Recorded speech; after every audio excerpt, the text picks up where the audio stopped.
Bem-vindas e bem-vindos a mais uma entrevista do programa CQCS Mulher. Eu sou Simone Visani, presidente da Sou Segura, e nossa convidada hoje é Camila Davogli, vice-presidente e cofundadora da Sou Segura, atuária, Head Underwriting Center Brasil na Swiss Re Corporate Solution, coautora do livro Mulheres no Seguro.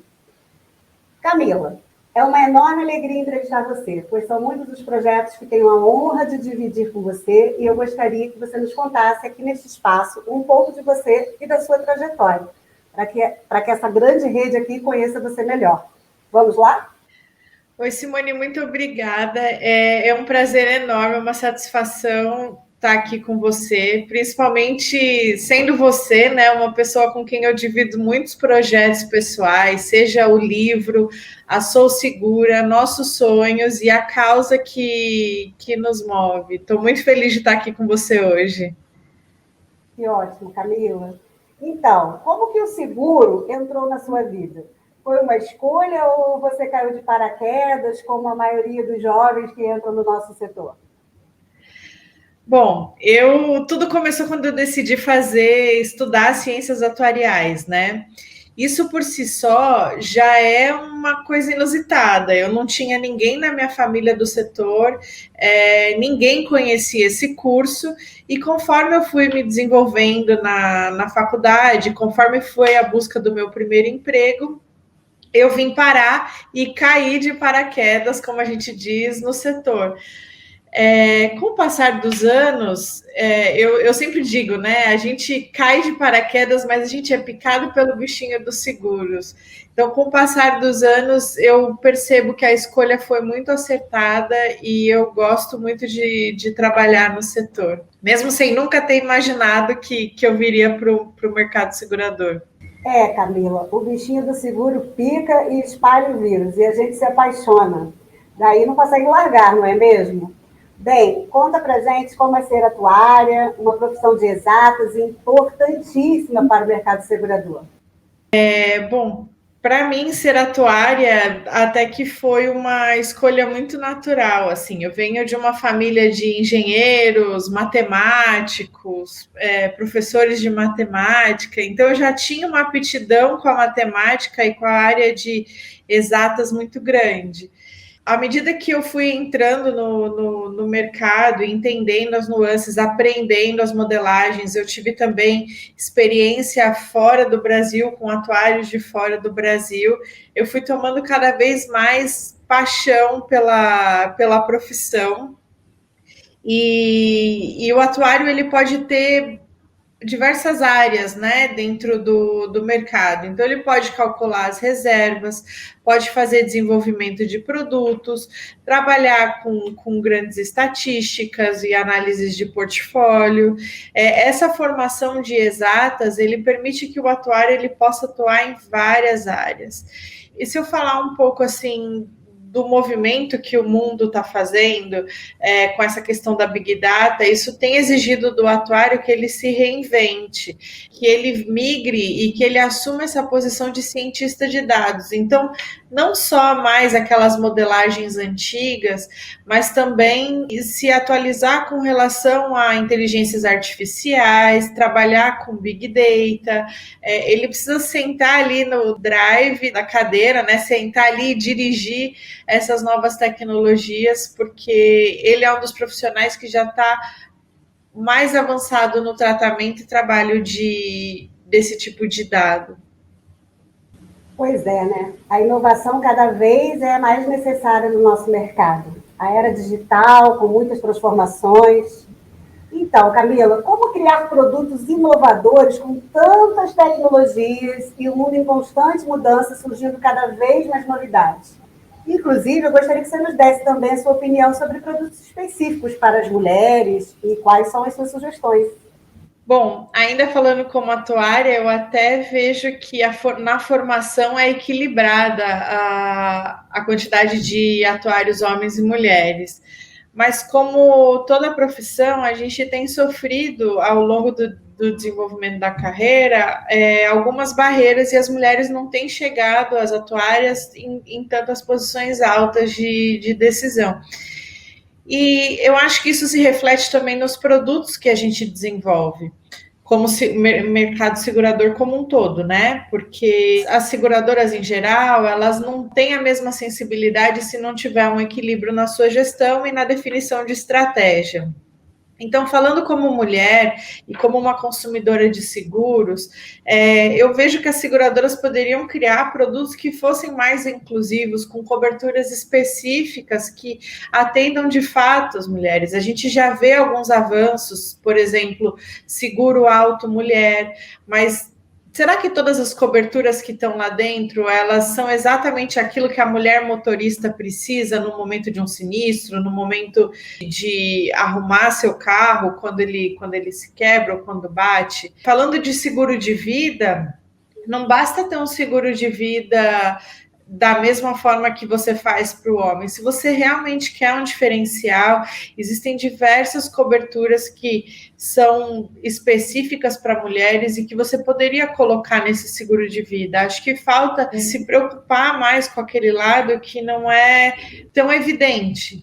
Sai daquele massivo. Então, se você quer ter um produto que seja específico, acho que vale a pena procurar essas minorias, entender o que falta no seguro para elas, entender aquilo que se conectaria mais com a necessidade delas, né? Eu digo aí para todas as minorias, mas eu me preocupo mais, eu acho que a gente tem muito espaço para mulheres no seguro de vida e no seguro saúde, porque tem várias particularidades que as mulheres precisam e que hoje em dia a gente não acha nos seguros mais comuns. Legal, Camila. Então, reforçando a minha pergunta, você poderia aqui dar umas dicas para as profissionais que ingressam na profissão? O que vai atrair uma mulher para ser atuária ou quais as competências que ela precisa ter? Claro. Bom, a minha primeira dica é ser muito curioso, muito curiosa, na verdade, e ter muita resiliência. A ciência atuarial no Brasil, ela já tem evoluído muito, mas ainda exige muito estudo pessoal. Vou te dar um exemplo. Na época da minha faculdade, além das matérias da faculdade, eu busquei muito estudar com atuários fora do Brasil, para saber o que era a tendência lá fora, o que tinha lá fora em termos de livro, em termos de conhecimento, que a gente ainda não tinha no Brasil. Então, minha dica é muita curiosidade, muita resiliência e coragem para inovar, porque o mercado segurador agora está passando por uma mudança regulatória grande, e isso vai permitir com que as pessoas mais criativas e mais inovadoras cresçam. Então, a minha dica é: seja uma curiosa e insista na sua ideia inovadora. Que fascinante, né, Camila? Bom, como em qualquer profissão, a capacitação, né, a paixão pelo que faz é fundamental. Bom, eu agora queria que você contasse para a comunidade do CQCS como a Sou Segura surgiu na sua vida e a causa da equidade de gênero. Onde é que tudo isso começou? Olha, eu acho que desde criança eu ficava lendo e vendo sobre esses grandes movimentos e ficava pensando, nossa, hoje em dia a gente não precisa mais discutir esse tipo de assunto. Mas ainda assim eu tinha uma paixão por esse desenvolvimento da mulher e eu sempre participei de grupos de discussões de equidade de gênero em todas as empresas por onde eu passei. Eu sempre me vi refletindo como eu poderia contribuir de uma maneira efetiva para essa causa. Eu conseguia compartilhar as minhas ideias com as pessoas que estavam à minha volta, eu conseguia compartilhar e influenciar pessoas no meu trabalho, mas eu queria ir além, eu queria mudar o mercado, eu quero mudar o mundo. E aí surgiu a oportunidade de eu trabalhar no Rio, eu fui morar no Rio de Janeiro, e lá eu encontrei e fui acolhida por mulheres maravilhosas, que eu nem conhecia, mas era então o Clube das Luluzinhas. Elas eram mulheres fortes, mulheres influentes, elas mulheres mais velhas do que eu, então a experiência delas foi muito inspiradora para mim. E elas me receberam nesse grupo com tanto carinho e tanto acolhimento que elas viraram as minhas grandes fontes de inspiração no mercado. E a partir daí, eu também devo isso a você, né, Simone? Porque começamos a compartilhar, a gente conversava muito sobre esse sonho, sobre a vontade de ter alguma coisa que fosse mais presente no mercado e mais forte. E eu vejo que nós sonhamos juntas a criação da Sou Segura. Fizemos muitas reuniões, a gente discutia, eu ia para sua casa, qual seria o melhor modelo, como a gente se lançaria, o que fazer, qual a melhor estratégia. E hoje eu vejo, com o sucesso que a Sou Segura tem no mercado, eu vejo que a nossa escolha, a nossa paixão, ela foi muito acertada. Eu vejo que a gente já avançou muito. E até aqui, se você me permite, eu quero agradecer a você por permitir que a gente sonhasse junto e que a gente criasse todo o embasamento e toda a estrutura para discutir e lutar por essa causa das mulheres. Eu que agradeço, Camila, ter uma parceira sonhadora e realizadora ao meu lado. E agora somos seguras, juntinhas, né? Bom, recentemente você recebeu um título de Role Model Woman em Londres. Conta pra gente como foi essa experiência. Bom, primeiro eu fiquei muito feliz e muito honrada, mas foi uma surpresa positiva, assim. Eu trabalho numa empresa multinacional. Um dos meus colegas de trabalho fez uma indicação para esse instituto que é do Yahoo Finance em Londres. Esse colega de trabalho me fez essa indicação baseada na minha participação em todos os comitês de equidade de gênero, as minhas relações dentro da empresa, a influência que meu cargo tem na empresa, a forma como eu contribuo para a formação de outras mulheres, a minha atuação na Sou Segura, tudo isso virou um case. Eu tive que enviar uma documentação para a banca julgadora lá em Londres, e depois de alguns meses de avaliação, numa lista de 100 mulheres, eu fiquei na 39ª posição. É uma lista, lembre-se que é uma lista mundial do mercado financeiro como um todo. Então, eu fiquei na 39ª posição e eu fui a única brasileira no mercado segurador a entrar nessa lista. Como eu falei, foi no início uma surpresa, mas eu fiquei muito feliz justamente pela causa e pela influência que eu estou exercendo no mercado. E foi uma honra para nós ver você receber esse título. Tenho certeza que as mulheres do mercado aqui no Brasil estão muito orgulhosas por se verem representadas através de uma pessoa tão inspiradora como você. Parabéns! Então, Camila, voltando aqui para a Sou Segura, você participou como mentora no programa recentemente, onde você teve o desafio de mentorar uma grande profissional que também é deficiente visual. Como foi esse processo e a questão das cotas para PCDs? Comente um pouco sobre esse tema e compartilhe a sua opinião conosco. Olha, Simone, foi uma das experiências mais incríveis da minha vida, assim, se eu posso dar esse peso todo e essa ênfase. Eu conversei muito com a minha mentorada e a gente chegou à conclusão que a gente teve uma longa jornada juntas. Nós fomos nos conhecendo, fomos aprendendo uma forma de lidar uma com a outra. Eu tive que estudar como compartilhar as ferramentas e moldar o meu discurso para que exatamente a minha intenção tocasse no ponto que eu queria com ela. Foi um aprendizado, assim. Para minha sorte, meu privilégio, eu pude contar com uma pessoa que é muito alto astral e que estava sempre disposta a contribuir, me corrigir, me ensinar, e isso só trouxe muito crescimento para mim. Eu, de fato, sou muito grata a essa experiência. Até os feedbacks que ela me deu foram espetaculares. E na minha visão, a relação em relação às cotas é que elas são sempre necessárias no começo. Talvez se a gente não chame de cotas, mas chame de metas, toda empresa devia ter uma meta de inclusão. Elas servem para que a gente eduque as empresas no começo, para que elas abram as suas mentes e comecem a identificar os talentos. A partir do momento que ela se abre para identificar e conhecer esses talentos diversos, a gente começa a dar oportunidade para essas pessoas e começa a desenvolvê-las a cada dia. Então, eu penso que a cota deveria ser muito além de uma cota para você ter um benefício com o governo. Ela deveria ser uma meta. E aí as empresas teriam um ambiente mais diverso e, com certeza, elas teriam mais empatia no dia a dia com as pessoas e também como elas se relacionam com os clientes.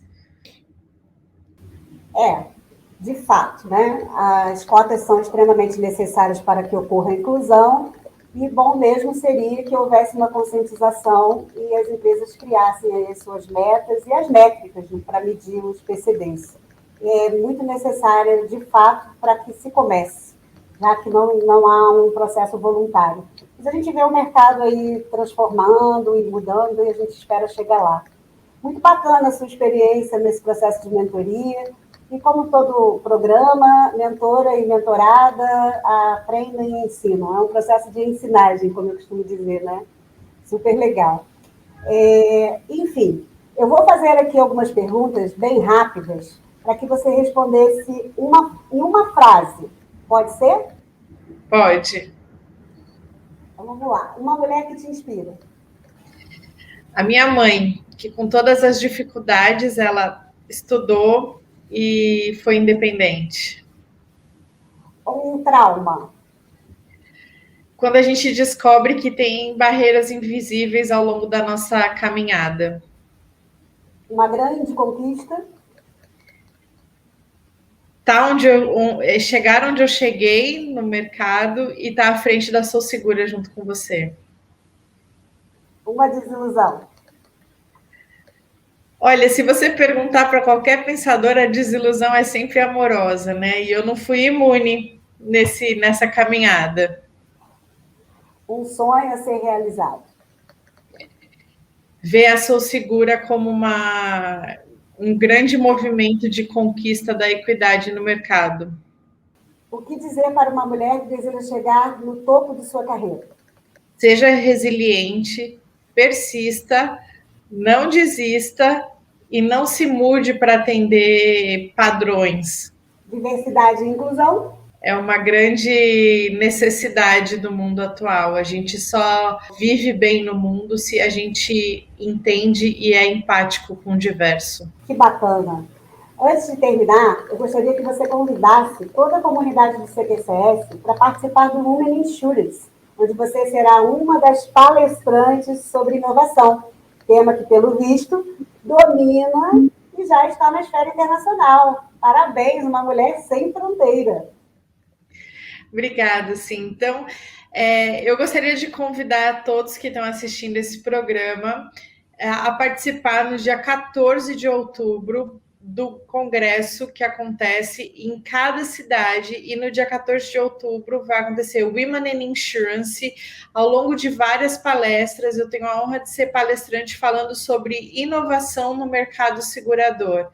Então, eu gostaria de convidá-los, e ele vai acontecer nos Estados Unidos. Então, por isso que é bom a gente saber o que está acontecendo em outros mercados. Bacana. Acompanhe nossas redes sociais para vocês saberem como se inscrever. Para terminar, Camila, diga quem será a próxima convidada do programa que será entrevistada por você e por quê. Bom, eu falei da minha experiência como mentora de uma deficiente visual, e eu gostaria de chamá-la para a próxima rodada de entrevista. O nome dela é Ana Paula Orff, e a minha ideia de convidá-la é mostrar um pouco para vocês de toda a jornada que a gente passou junto e como foi a superação dela e dessa deficiência ao longo da pandemia. Durante a pandemia, ela precisou se reinventar, porque ela teve uma piora nesse quadro dela, e ela teve que se reinventar e se readaptar. Ou seja, se eu pensar que foi difícil para mim fazer essa adaptação de ficar em casa, trabalhar de casa, conviver com a família, imagina para quem tem um problema ainda a mais relacionado a todo esse cenário. Então, como eu aprendi muito com ela, eu quero compartilhar um pouco dessa experiência dela com vocês. Que bacana, Camila. Eu acho que a comunidade vai adorar conhecer a história da Ana Paula. Eu, particularmente, adorei conhecê-la. Muito obrigada, Camila, e parabéns por ser essa mulher incrível e compartilhar suas experiências, desafios e conquistas. Principalmente eu agradeço por você estar sempre ao meu lado nessa caminhada pela equidade de gênero. Nossa entrevista termina aqui e espero que vocês tenham gostado. Muito obrigada pela sua audiência e até uma próxima vez.